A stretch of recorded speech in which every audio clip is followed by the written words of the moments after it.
Hi everybody, right, so we need to look at the card which has arguably the worst reputation in the world, and that is actually Scorpio's card. So it's my card, and it's a card that I love a lot. I love what it represents, and it's probably one of my favorite cards in the Major Arcana. When looking at the meaning, when looking at what it symbolizes and such, and right here I'm going to put up a picture of that card. And since this is my card, I'm going to take a moment to do an advert. I have created my own deck called the Serendipitous Tarot, and the pictures that I put up on these videos are from my deck. It's of course it's not the final images. It's not the final design at all. It's just here. I'm still guarding the final designs, but it gives you a good idea of what it's going to look like. And this is the dev card, and you'll see it's got beautiful butterfly wings, and we're going to talk about that in just a minute. And yeah, if you would like one of these decks, it's going to come in a beautiful um, wooden box, a little bit something different than what you usually see. And yeah, I'm just exceptionally looking forward to reading with a deck that I've actually designed myself. And I will definitely do an unwrapping. I'm going to be doing some tarot reviews soon. I've got like 11 decks that's on the way or something like that. Um, Other cards as well. But in any case, yeah.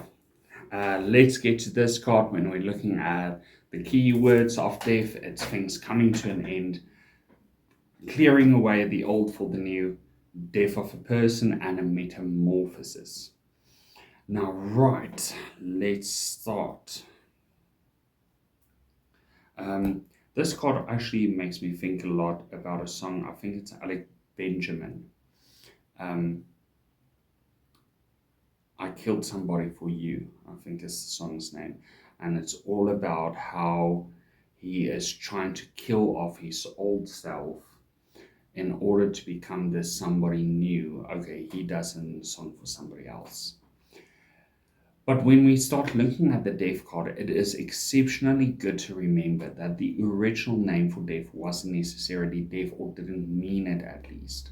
And it wasn't the meaning of the card. The card was the metamorphosis, the transformation or the transfiguration. It was a card of alchemy more. It was a card of changing from something to the other completely. And when we start looking at the description of the card, traditionally the death card would be a skeleton mowing down communities, almost as if he represents a plague. It's got that feeling, especially on the original, the well, not the original, but on the Edward Rider White weight cards. And he's usually a mounted figure, usually on top of a horse. He's got a scythe cutting down individual representatives of the differing social classes. So you usually see a king laying on the ground, and you'll see a poor man, you'll usually see a child, you'll see an old person. It just depends on the deck. And when you look at it, some decks of a more quiet tone depicting death as this very calm skeleton hunter, sometimes bandaged and equipped with bow and arrow. Some even depict him as a moth going through a metamorphic state.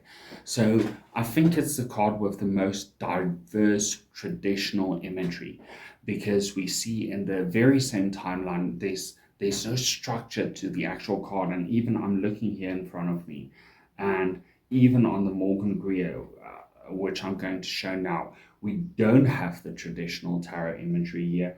I can actually take out the traditional one, which, well, it's as close as I'm going to get. I don't own a Rider Waite deck anymore because I find the imagery really terrible. But this is, it personally doesn't work for me at all.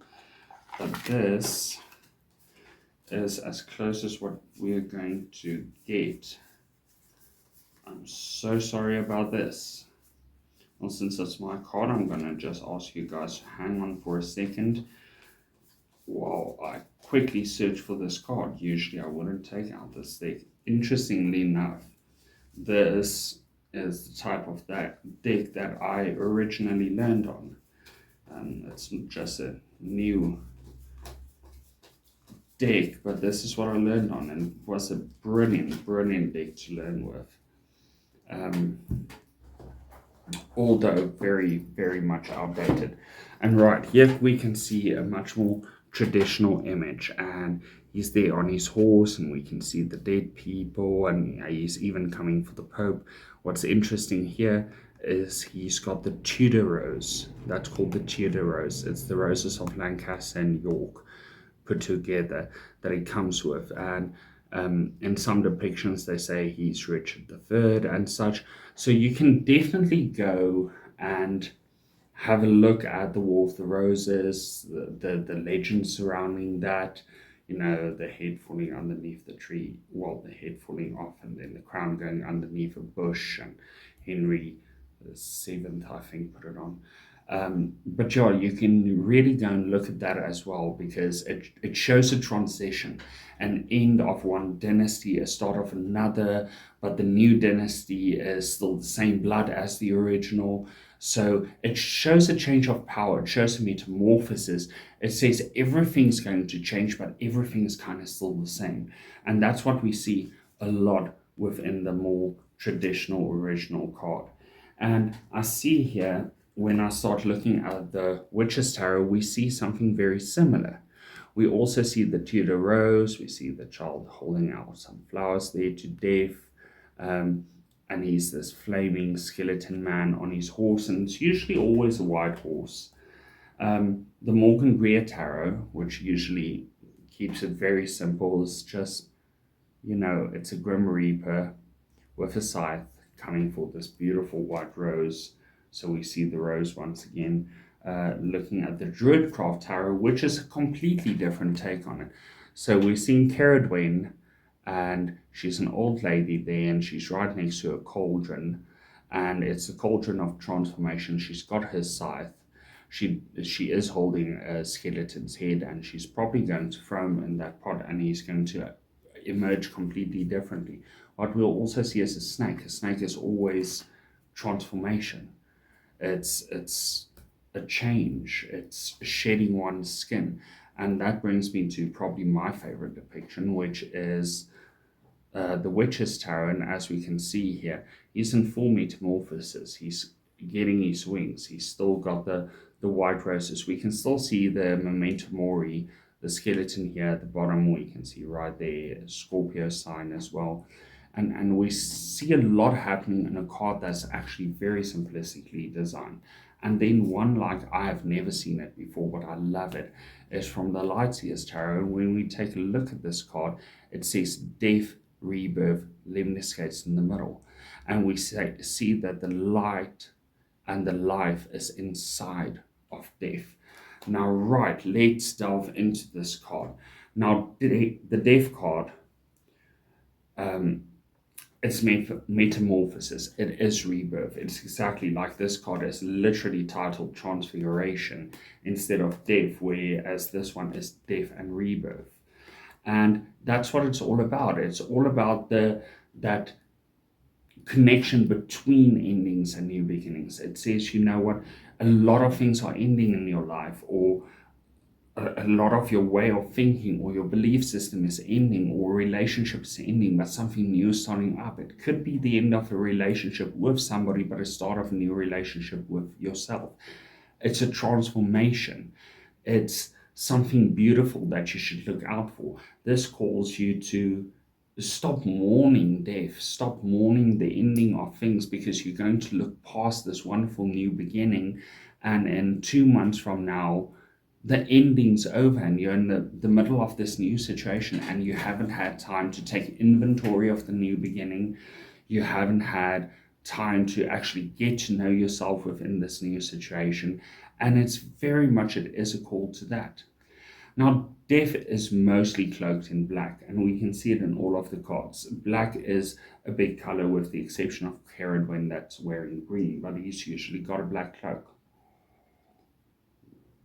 And it symbolizes the dark mysteries of death, the shadowy world of dreams, and the buried secrets of the subconscious mind.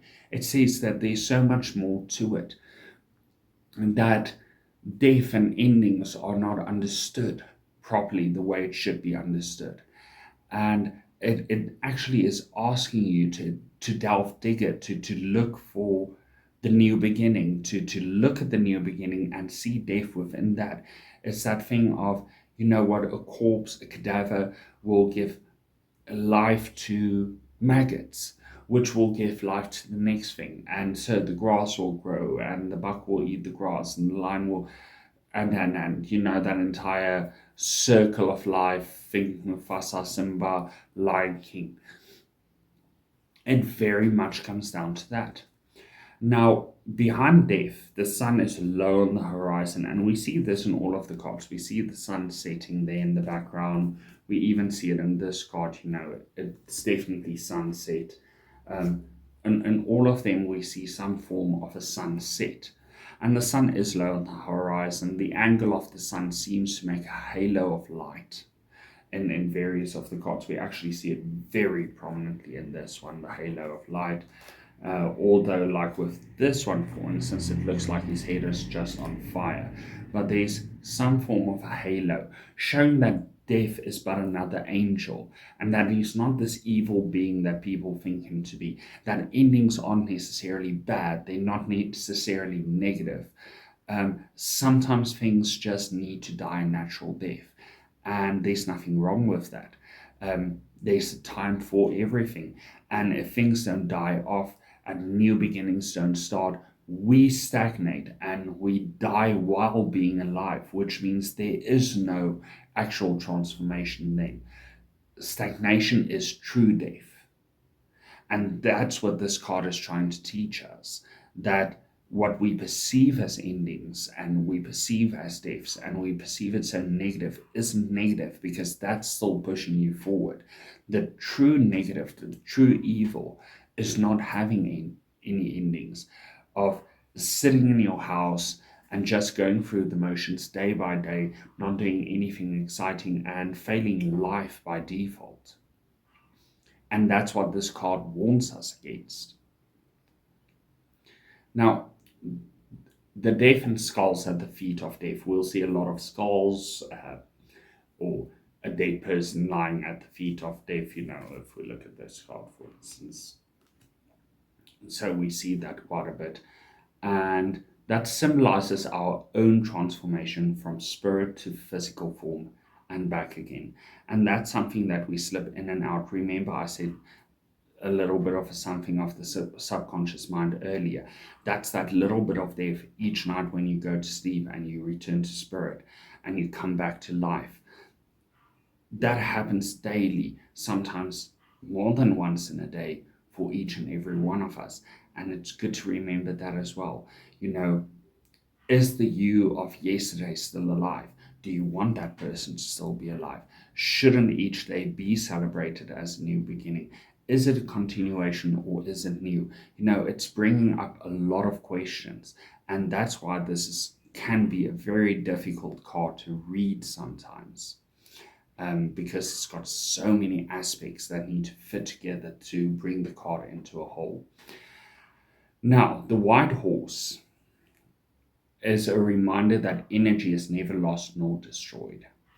As the horse runs into the horizon, the energy it contains is released and the essence shifts from one form to another. Nothing ever dies. Nothing ever dies. Energy cannot die. Energy cannot be destroyed. Energy can change form. Therefore, the question here is death really true, or is it but a construct? From our point of view, from where we're sitting in these fleshy meat sacks that we call bodies. Bringing us to the last one, we'll see throughout all of the cards basically, except for the Death Rebirth card, with the exception of this one. We do see a very bright white light, but on all of the others there's a rose somewhere, and even if you didn't see it on this one, you'll see that there on the pot is some engravings of roses. But on all of the others, we see white roses, white roses. Even in this one, we see 4 different white roses. And the white rose is actually a symbol of death and rebirth. In this case, it usually sits on a flag, sometimes not, or in the 4 corners. And there's usually 4. It's got 4 petals. When we look at the Tudor rose, it's all about 4s as well. And it's one for each of the 4 realms: the spiritual, the emotional, the intellectual, and the physical life. And all 4 of those need to die from time to time to create the new one. So right, and as I said, the association to this card is Pluto, which is once again Scorpio. I hope you guys enjoyed the Death card. Next up, we'll be back and we'll be looking at Temperance.